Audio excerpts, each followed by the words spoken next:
My name is Dana Nicole Olufumilayo Williams, but y'all better call me Yahzarah in many streets.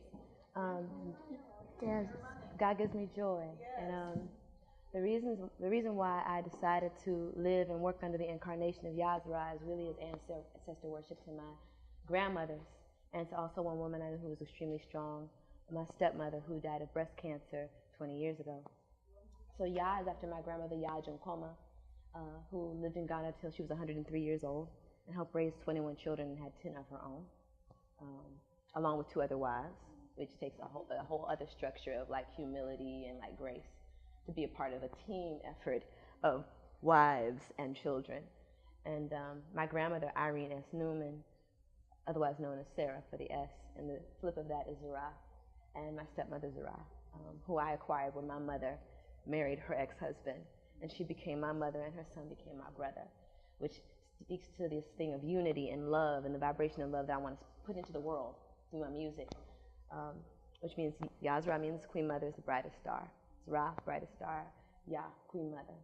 As we dive into this navigation, I want to talk about rolling with vocal challenges, rolling with schedule challenges, rolling with organization challenges as an independent artist, because many of us are not at the place in our careers where we have an assistant who can call and rally the troops, or that we have bands that can travel with us everywhere we go. We're not there yet. We will be there if we learn how to rally our own strength in the face of challenge. When I was 18 years old, back in I got a call to do a gig with Erykah Badu. And this gig happened for me because I was going to Duke Ellington School of the Arts a few years previously, and 2 brothers walked in the door one day, and they were looking for somebody to replace a good dear friend of theirs who had moved to LA named Cy Smith in their band called In Time. And I was 16 years old and extremely impressionable, and my teacher, Terrence Lee Jones, was directing our all-school choir and was their student teacher at Howard.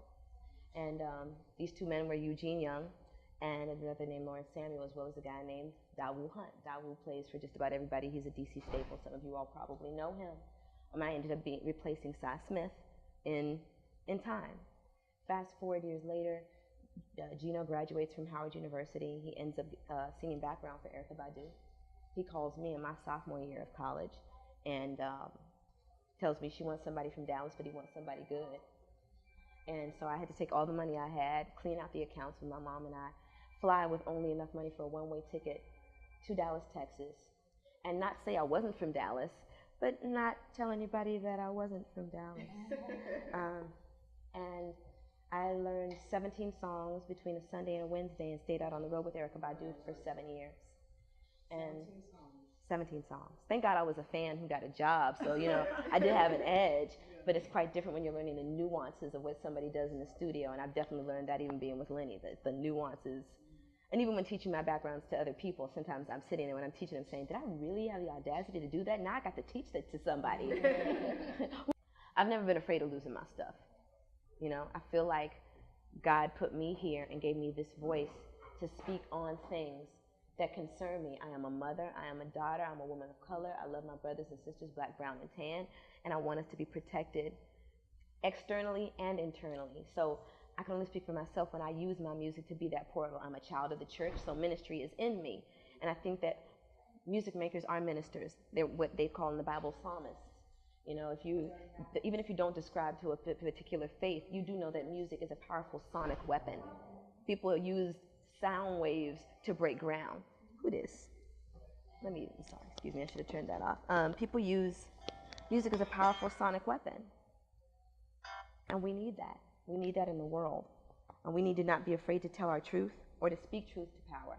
The good thing about it is years ago, you only had newspapers and radio, and those were definitely highly curated, for lack of a better word, by the powers that be. Now we have the internet, we have Twitter, we have Facebook, we have Instagram, and we've seen that these modes of expression, these social media mediums have been excellent for allowing us to speak real truth and to communicate information.